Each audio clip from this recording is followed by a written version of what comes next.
that sound level go down. We got a plane nearby, so it ducked. Hello. So I got ducked on. For those of you who aren't like recording people, that's what ducking is. And it is Monday, as in the day after Sunday, the Walking Dead day. And you know what? I'm just going to kind of do like a quasi show on that because there's not much to work with. You know, and then I'll go into something else, maybe a little stream of consciousness. So it's Monday, February 27th, so 26th show of The Walking Dead. I didn't really look too much up in this. Let's see if I even got... I know I have a synopsis. It's episode 11. And I don't have the name of the episode. Fail.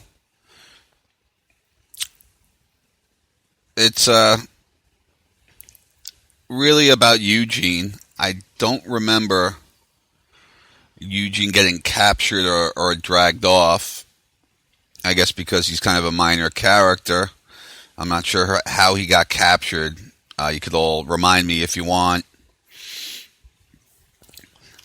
I love the interaction. It gets me all giddy. But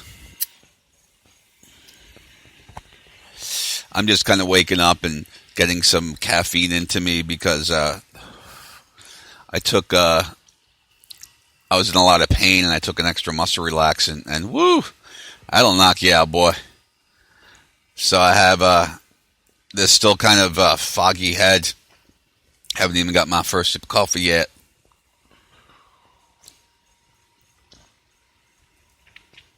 Oh, there it is. Oh, yeah. Since I'm using just like a headset, I'm sure you can actually hear, like, you know, the coffee going into my mouth. Anyway, so we had kind of a little thing where Eugene is captured. I think he was trying to make bullets or something. Oh, now I kind of remember. Somebody got shot with a bullet, and Eugene didn't want him to get killed, so he confessed to creating a bullet. I might be totally wrong on this. And because of that, Negan took him in. But Negan, like Smarty Pantses, he has a bunch of workers. I don't know if you've kind of noticed that whole like kind of warehouse thing going on.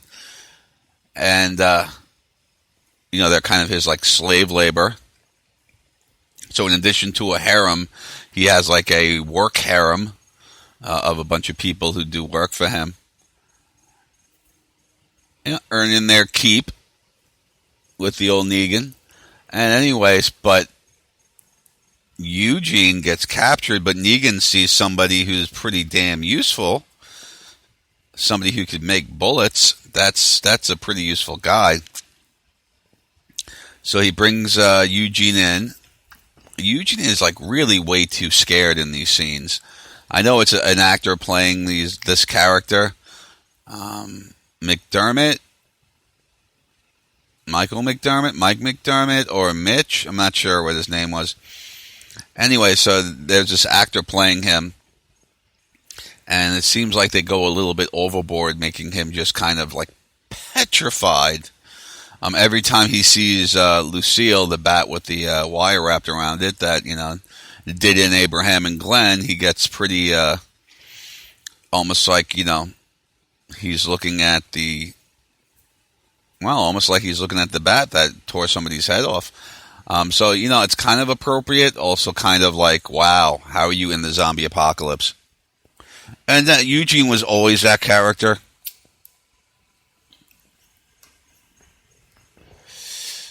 And that's, you know, just kind of the MO of the character. He's a complete coward. And that's, you know, it's a contrast. It's kind of a literary device. And then, of course, you know, he does something really heroic, which I think we're being set up for. There was kind of a scene where Negan's telling him he doesn't have to be afraid, that, you know, he's useful to him. And he gets this kind of posh little apartment because he's now the chief engineer of Negan's work crew, which puts him basically above all of the other work crew. And there's this cute little scene where he's waiting on line. He cuts the line because he's, the boss basically, but nobody knows it. And,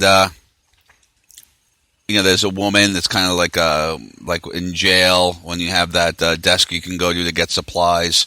Same kind of thing, but he cuts the line. They tell him to not cut in line, and he just kind of meekly goes back. And then before he gets back to his place in line, he turns around. And he's like, wait, holy shit, I'm the boss. And he goes and he kind of lays down the law and says, I know you don't know this, but I'm your boss. So I want what I fucking want, and I want it now. And he goes and he takes a whole bunch of all the medicine they have, like cold capsules and stuff like that, and a couple of supplies he needs in order to make this, make basically a suicide pill. In The Talking Dead, they talked about there was a bunch of peaches, and peaches, actually their pits, contain something that can be turned into a form of cyanide.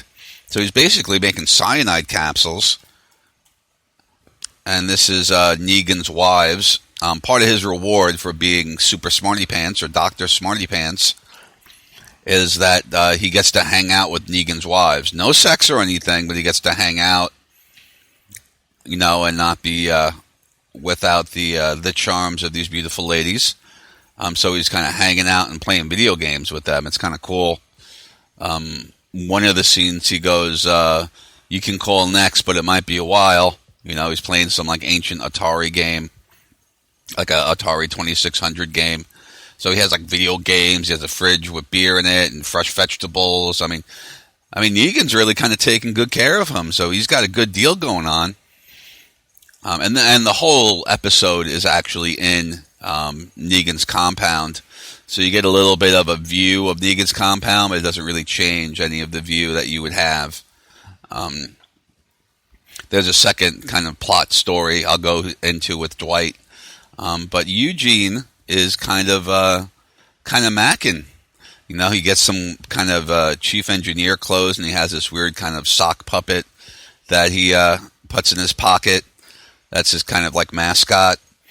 But there is a scene that after he is first told by Negan that he's going to let him live and everything, he kind of, when he walks away, there's a little bit of a smile on his face.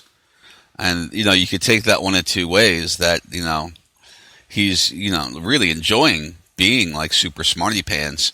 And while he didn't work for the Human Genome Project, we know that all that's a lie. Well, by the way, he repeats that lie to Negan.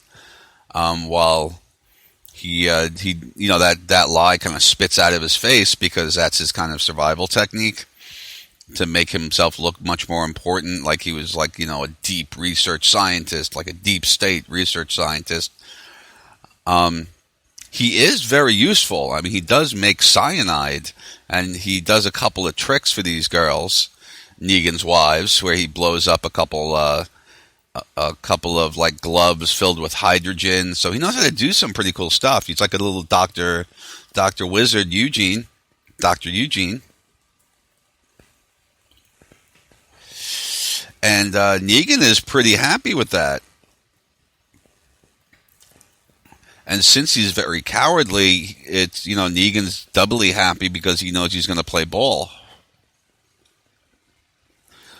Now, he makes these cyanide pills, but he also figures out that one of them is going to be used, because one of the wives wants to kill herself, and they convince him to make it, but he also figures out that the women want to use the pills to kill Negan.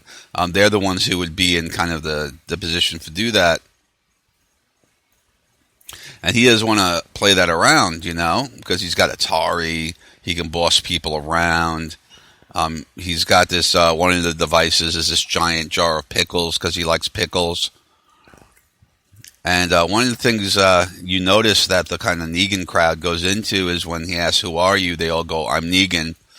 And at one point, Negan comes in to visit Eugene, and he goes, "I just have one question for you. Who are?" And before he gets to you, he's like, "I'm Negan. I'm Stone Cold Negan. I am Super Negan. right? He gets really into it, and you can tell that he's kind of like becoming the chief engineer of the Saviors. And we don't know if this is kind of part of a bigger plan, and maybe that's why he was so nervous, and or if he was playing being this nervous, because it's really a little overboard, which I didn't like that part, But if it's him kind of has this plan, and he's afraid of Negan just figuring out and killing him, which he can do at any moment.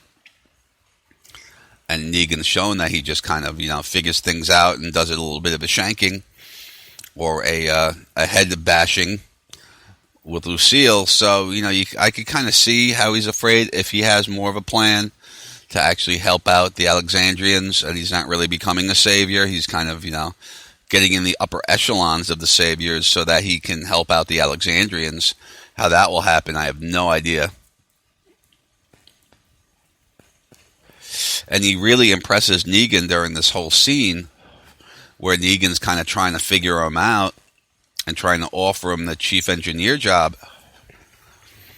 And he's talking about how his walkers are like a security system that he has ringed around. I don't know if you remember Daryl was kind of locked up with the walkers on the outside.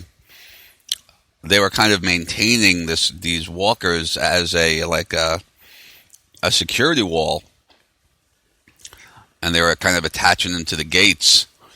And Negan says to him, Mr. Smarty Pants, so how would you kind of keep them on the gate, but also keep them from, rotting to death and just becoming ineffective because they just fall apart?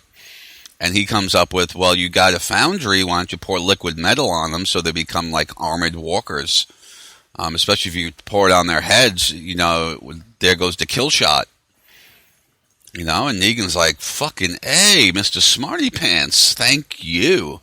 You have gotten the job. You passed. All right. So that little smile might have been just because he kind of, he solved the problem and he passed and now he's the chief engineer, or it might be because he's relieved because he knows that he's going to be able to play Negan out from a position of his own power. And he doesn't have to worry too much about being called out and killed at any second. He's too valuable. Now, the second part of it is Dwight. It perhaps called the Dwight and Sherry saga. The beginning of the episode starts out with Negan sending a couple of guys in to beat the shit out of Dwight because he lost Daryl. And they end up throwing him in the same cell. And he finds the letter where it says, go now. And he recognizes it as Sherry's writing, so he knows she did it. So Negan says, you got to go out and rectify this problem. Go and find her and bring her back. And only you would really know where she was because you used to be her husband before she married me in order to save your life. If you remember, Dwight and Sherry actually tried to leave the Saviors, and they ran into Daryl, and they ended up holding him up and taking his bike. Because they kind of changed their mind. They just couldn't do it. Or they got caught. And, that's how he got the iron to the face. Speaking of irons to the face, for some reason, Dwight decides it's time to take out their medical doctor, which is convenient because now they have Dr. Smarty Pants, so they got like a quasi-replacement. Although I've never really heard of Eugene being any kind of medical doctor, he's still very knowledgeable, so they could use him in that role. And so Dwight takes the end of some letter. He goes to a house that they both decided they would meet at if they ever got separated. And he finds a letter there from Sherry, and she tells him, I had to do what I had to do. And I also didn't want to see you as the person that you became, even though I'm the one who made you that way. I shouldn't have married Negan to save your life, because being there is worse than death. So she hightails it. She doesn't want to see him suffer. And she also doesn't want to see him turn into like a different person. So there's always kind of this thing where Dwight might snap at any moment, because Negan also loves to kind of rub Dwight's face in it, that he, how hot his wife is and how he's the one fucking her and how he's her husband and all that stuff. So you could kind of see him almost snapping a lot. So Dwight is in this weird position, and he kind of frames the doctor, which is a bit weird. I don't quite understand that. I think it's to protect himself. He comes back from looking for her, and he says to Negan that he killed her, although he never found her. He just found the note. I guess he's trying to get them to stop looking for her or something. And he plants part of the letter, just like the last part of the letter. I forget what it says. And he effectively frames the medical doctor of the Saviors. And, Negan already doesn't believe him, so he's about to give him an iron to the face, but he gives him a chance to confess. And he confesses, and it's obviously not, just confessing to get the iron not stuck on his face. And then Negan kind of throws him into the fire anyway. So he doesn't get an iron. At least he was honest about that. But he does get like the full furnace, and like half his body is basically burnt to ash, and you see like half of his body hanging out. Pretty brutal scene. But it didn't really, not enough to kind of rectify the episode. It was, it's character development, fleshing out the characters, as one of my Facebook friends said. That's kind of their what they do before the big finales and stuff like that. They have these episodes like that. But this one got pretty close to becoming a little too boring. And honestly, Eugene isn't my favorite character or somebody I really care about them rounding out the character. In literary terms, you go from a flat character to a round character. And at the end of this, he's still kind of a flat character because he's just a coward, but he's doing whatever. There's no hint, or not enough of a hint, that he has some sort of big plan. Hopefully that's what they do, and that's where they go with it. Now, Dwight, you see a little bit of insight into how Dwight and his wife had this, really good relationship. They were like madly in love. And that's why she did what she did for him, even if she thinks it's a mistake, and she ended up making his life worse. So there's a little bit of insight that makes him a little bit rounder of a character. I think they did a better job with Dwight, making him, giving him some depth than Eugene, because Eugene's so awkward. It's very hard to do with a character like that. It's like make them kind of like to make them a deeper character. So I'd say they didn't succeed on that one, although there was still some entertaining lines. As far as Dwight, they kind of did succeed on that. Because, Dwight at some point is going to betray Negan because, he's always been on the cusp of about to, like, shoot Negan in the face. And now that Sherry's not there, and he doesn't have to worry about anything happening to her, he doesn't have much to lose. And he set up the doctor so they think Sherry's dead, and that the doctor helped her, and that he's now dead. So not really sure what Dwight's plan is, but it's born out of heartache because she left him, and at least when she was in the compound, he would get to see her, and they'd share cigarettes in some like secret little hallway. And now she's really gone, and that's kind of pretty heavy. So he doesn't have much to lose now, and that's kind of setting him up. I think they did a better job with Dwight, like I said. Anyway, so that's kind of the Walking Dead synopsis. There wasn't that much to work with. It was kind of a flat episode. Speaking of flat characters,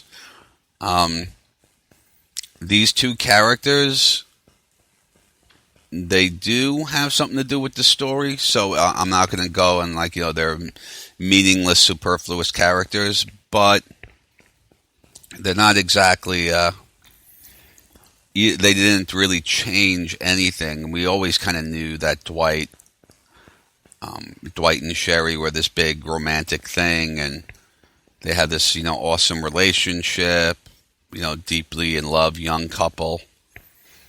So we kind of knew that from just kind of piecing together from the episode where they stole Daryl's bike. So it's didn't really add anything to it, although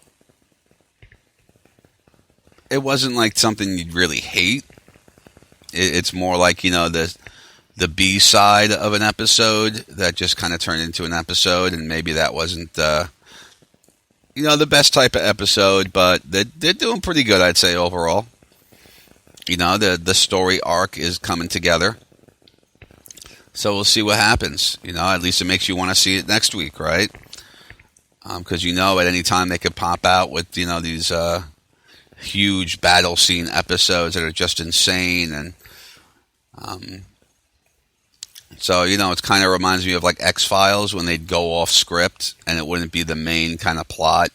It would be these kind of side plots that didn't really have anything to do with the main story. And this stuff does have, it does have something to do with the main story. It's just, not as interesting as it could have been. It could have been done a lot better, I think. That's the main thing. So enough of Walking Dead. I think I spent about half my episode on this.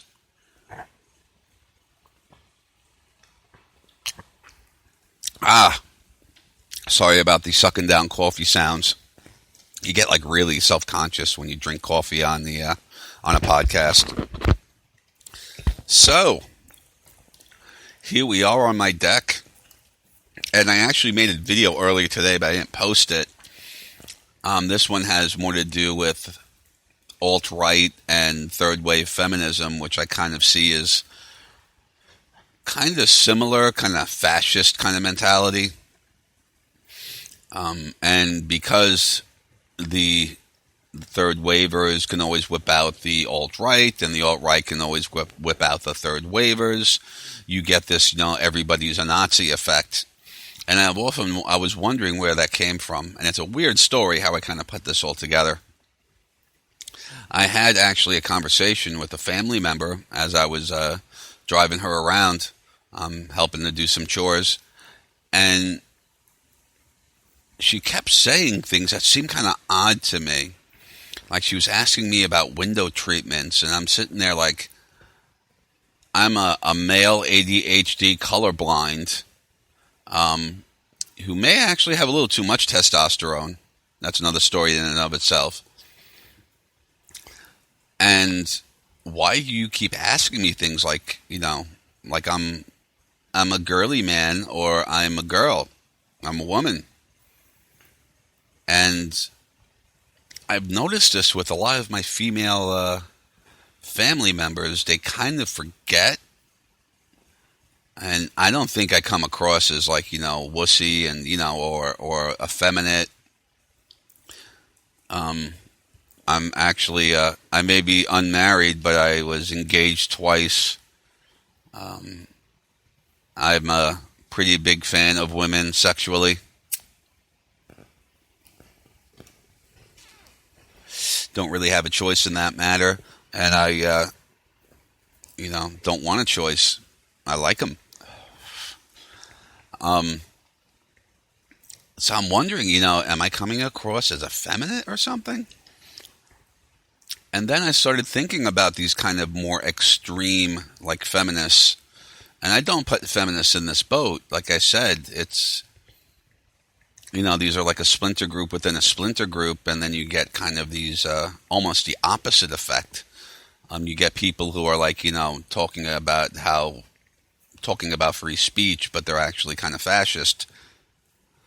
I think the biggest kind of, like Antifa, we're gonna fight fascism by being fascist, that kind of thing. And I agree with the right. I don't know what the alt-right says. It may be too close to home for them to really talk about it in any real way, because it's, these kind of two ideologies that don't have much to do with your run-of-the-mill feminist or your run-of-the-mill, person, conservative. it kind of it's kind of sad that we have these groups, and they've been they have kind of trickled down into their respective left and right, but also that they've kind of trickled down unconsciously into society. And that's always a danger you have to look at for with like extreme groups. Like their entire side kind of gets a little bit marinated in some of their views, and that becomes a whole worldview for a lot of people, and they don't really know where it's coming from. I used to talk about this, not on podcasts, but I was a big Facebook poster. I'd love to have big conversations on Facebook. And I remember telling a couple of my friends, one was a libertarian, and she was down in Arizona. I had another one who worked for Homeland Security over in Pennsylvania. He lives there now. And both good people, but I was telling them, listen, some of these points coming out about Obama are coming from racist people. Because they would spit out some of the, bumper sticker talking points. I'd say you could say all sorts of bad things about him, and I do too. But some of the things you're saying are just more coming from some of the kind of like NPR, deeply alt-right kind of people. And so I pointed that out, and so I've known this for a while, how these kind of, and sometimes it's just a handful of individuals who are speaking out this strongly, and it becomes, unfortunately, marinated into their side. And I've seen that because this family member I'm talking about, she watches CNN, and she's voted for Hillary, or if she voted, she would have voted for Hillary, and so she's kind of had a bit of the Kool-Aid, but she's not a mean person. She's not like one of my girlfriends used to say, a feminazi. I'm a feminist, but I'm not a feminazi. And that's kind of where most women kind of stand with that. Because they kind of like men. They don't have a reason to be a feminazi, fascist feminist. But these kind of almost looking at men as defective women, that the world would be a perfect place if we were all, more womanly. And this kind of assumption that men like Meryl Streep movies and they just don't want to admit it because, they're stupid men, or that we really care about window treatments beyond I want a flat color that doesn't, I don't like colors. Most of us black, white, or gray. I'm more, Brian the Gray. And it's, they don't really understand. And there's misunderstandings because there's sexual differences, and that's fine, right? But I could see a lot of women, and I went through this, I could kind of have that feeling. It's kind of like when somebody from a minority group kind of has that feeling that people are racist, that people are treating them oddly or differently. There's a bit of validity to that a lot of the time. And people who have this kind of, who are on the left, seem to be treating boys differently. And then it's almost like the right is like, kind of retarded when it comes to girls. So we got this weird thing going on where we're not really openly and honestly figuring out anything. We're still kind of running on the unconscious and whatever was kind of stuck in there from whatever socialization, and also this trickle down of jargon from these groups that aren't representative of any of us, really. I think you could take the alt-right and the like, I call it like alt-feminists, maybe. There has to be some sort of name for them that really doesn't indicate all of them. So I want to be fair. And I see this happening on both sides. Well, I think feminism is going with the left culture, and we're predominantly left in the more populated areas. So you get more kind of adherence to that. I don't think you get that as much in the alt-right.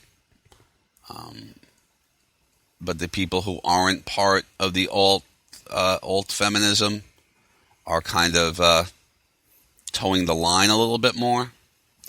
And that's really the only difference. So more kind of trickles down. And that attitude towards, the male and masculinity is something that I see trickling down from this kind of man-hating group.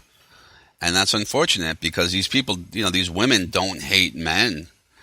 They just kind of think, they have all these weird ideas about men now that weren't in the zeitgeist before. And these ideas are very negative. One of the things I've noticed, because I deal with psychology a lot, is that we're talking about certain disorders like ADHD. There was a point where some of the symptoms would have been just, hey, this is boys being boys, boys get rowdy, boys are hard to pin down in a chair, and that's all still true. But now we see it more of a pathology. And yes, ADHD exists. I mean, my family is like the poster for ADHD and all the forms of it. And I'm including the women. But there's also this kind of, maybe some of this stuff that's kind of what we considered boyish behavior before is really like troubled boys who are, ADHD. And I think we're going to start, we haven't started, we've been for a while medicating people who maybe don't need it. And I think the most common mistake with ADHD would probably be a boy being a boy, and a lot of like women teachers, women psychologists, women guidance counselors, like women vice principals. I mean, women have kind of conquered education in most places, and they could all kind of have this view. But if there's no guy in there to go, hey, wait a second, I was young and I'm fine. I never got diagnosed with ADHD and I acted exactly the same as Billy. So there isn't like a reality check in there sometimes. And not like these people are trying to commit any harm. They're just, they think that this is the way to help them because they have this mentality of boys are kind of defective girls. That their kind of masculinity and stuff that could be channeled in all these great ways. We stick them at a desk and say, behave like Cindy over here, and you'll be all right. And they, a lot of them just can't because they're not Cindy. They're just not not in that way. They're genetically different, and that's fine. And we need to recognize these differences between boys and girls. And Lionel said it last night while I was kind of looking into stuff for this show. He made a very good point. He was actually talking about transgendered, but one of the main points he made, which was kind of a pillar of his point, was that if you put like a 3-year-old boy or 4-year-old boy in a room with a bunch of toys, and you have kind of male toys and female toys, they could have never seen a toy before, but they're going to go towards some kind of more masculine toy. If you put a 4-year-old girl in the same room with the exact same toys, and they'd never had a toy before, they never saw a commercial before, let's say, these experiments have figured out all these weird ways to kind of get rid of or, do it at just the right time, so they don't really have that kind of socialization that we all think is responsible. Like it's, we all think it's learned, but sexual differences are not always learned. So you put this girl in a basically a toy room with all different types of toys, and they gravitate towards the girls' toys, and that's just something that happens with most boys and girls. So the whole idea that biological differences, I hope Lionel kind of quoted something in that. He never does. I wish he did, so I could, take from his bibliography, because I'm pretty sure he was talking about something that exists, and he wasn't just being weird and making stuff up. if he is, and there you see studies that say the opposite thing, please interact, send it over to me. I'd love to see that. I'm always trying to keep a kind of a above and beyond observation, and if I'm wrong, first to admit it, first to kind of change my paradigm because of it. So now the thing is, these speaking of paradigms, this paradigm where it starts out with very alt-feminism, bringing out these kind of theories of boys being, like they're all rapists, they're, future rapists, they're violent, they're all going to beat their wives, and, like, as like kind of demonizing boys, which most feminists don't do, or at least not to the degree that these kind of old feminists do. When they get these things into their kind of belief system, unconsciously, just like my friends who were talking about Obama and saying kind of racist things without realizing it, although they're two very good people, we have the danger of boys being pretty heavily and pretty horribly mistreated. And we need to kind of keep an eye on that. And I'd say that for any group. Like if you're on the right and the alt-right is spitting out things, you want to make sure you're not really saying kind of Nazi-esque things. Because most of the right is not Nazi in any way. Most feminists are not like alt-feminists, like I'm describing, man-hating feminists in any way. In fact, when I see these kind of like, oh, here's a look at the, angry, crazy feminist, they're usually showing like the same video. So, it becomes kind of like a handful of people that are recirculated, and like they're losing their mind and they're just kind of angry, angry, nasty people. And in any group, you're going to get that. You just don't want them to kind of lead the charge, And I think with some of these protests, they've let some of their louder people that they don't really agree with, even in the crowd, kind of lead the charge and kind of make them look bad, and they don't really realize it. And hopefully they will, because there's people like us internet, new media, us independents, that are just going to, are going to kind of shove it in their face. Hopefully, though, with me, it's going to be a lot more politely than somebody who's basically the same thing on the other side, like, the fascist side of the alt-right. Making fun of the fascist feminists is kind of stupid because none of us are either. Most of us aren't either one of them, so that doesn't really help anybody. It's just kind of, the crazy uncle yelling at the crazy aunt. It's just everybody else at the family gathering wishes they'd just both disappear. So we have to be careful not to let some of these views trickle down in weird, unconscious ways. Like I said, good people, not meaning to hurt little boys. These are like people who've dedicated their lives to helping little boys and little girls. But because of some of the narrative that's snuck in from these groups, we have this potential for all sorts of abuse to males. And it's, I think we should be against abuse for everybody, and most people most mature adults come to that conclusion, we should be against anyone being really mistreated. And we shouldn't really say, okay, we can mistreat the women, or okay, we can mistreat the men. We need to look at some of the things that the MRAs are saying, who are, if you've seen the red pill, they're not like the extreme alt-right people.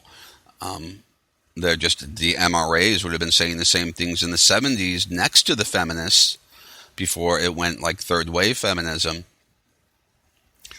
And they were actually kind of considered almost the same thing. They were more like just human rights activists, and they saw that, women were being abused in one way and men were being abused in another. And they were together for a while, and then they split off.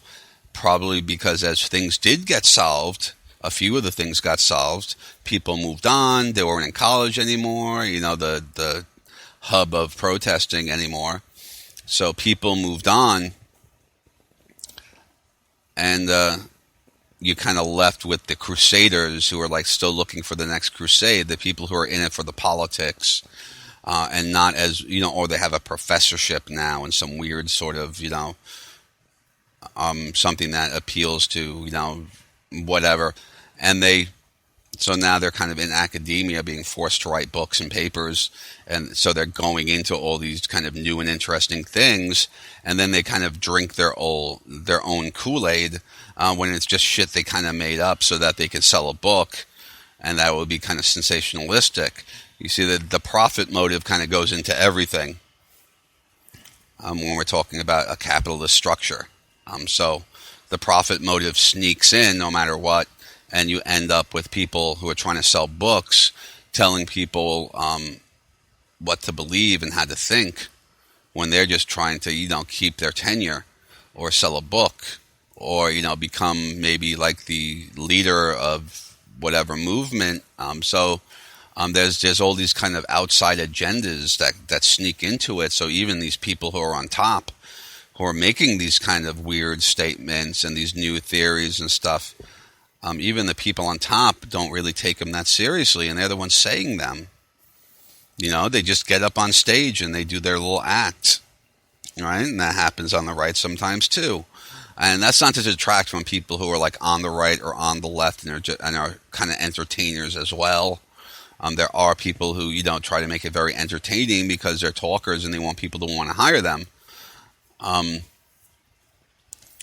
That doesn't mean what they're saying is like complete garbage necessarily. It usually is like the more extreme kind of academia people that are more, complete garbage. And you don't really see that like academia on the alt-right because it's quote unquote conquered by the left. But there are, people on the right who are kind of extreme, and they have their own motives for whatever. And it's not your motive. So you don't need to have an agenda from somebody else's motive on either side, do you? Kind of some life advice going on there.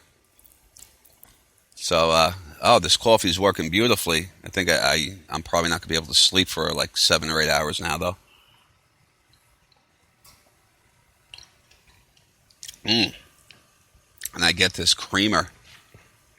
It used to be almond milk. Now it's some sort of dairy-free product. A dairy-free dairy product, which I never trust. Especially since it's from Walmart. But hey, it's inexpensive. But back to what I was talking about. Just want to kind of finish off by saying whatever side you belong to, just be careful that some of these splinter groups that, maybe they're on the left, but they're not liberal at all. They're very fascist. They're not at all what you're really supporting. But like I said, some of their kind of quips, some of their memes, some of their bumper stickers fall into the consciousness of people who are on their side, but not as extreme, and haven't really noticed yet that they're not really on their side, that they're really two different separate things. And I hope that recognizing that will keep us from doing harm to people, which is really the ultimate point, isn't it? We don't want to do harm to anybody. I think that's the impetus of most people. They just want to live their lives. They don't want to detract from anybody else's life in order to do that. So I'd like to kind of go in that direction, or help people go in that direction. So that's me. A little bit of Walking Dead, a bit of alt-feminism and alt-right. I'll try to think of better terms. I'll make it clearer. And I wish you all good luck. And of course, don't forget that you can comment, like, dislike, as you see fit. And that's something I look forward to doing and interacting with you all. So good night and good luck, everybody. Much love.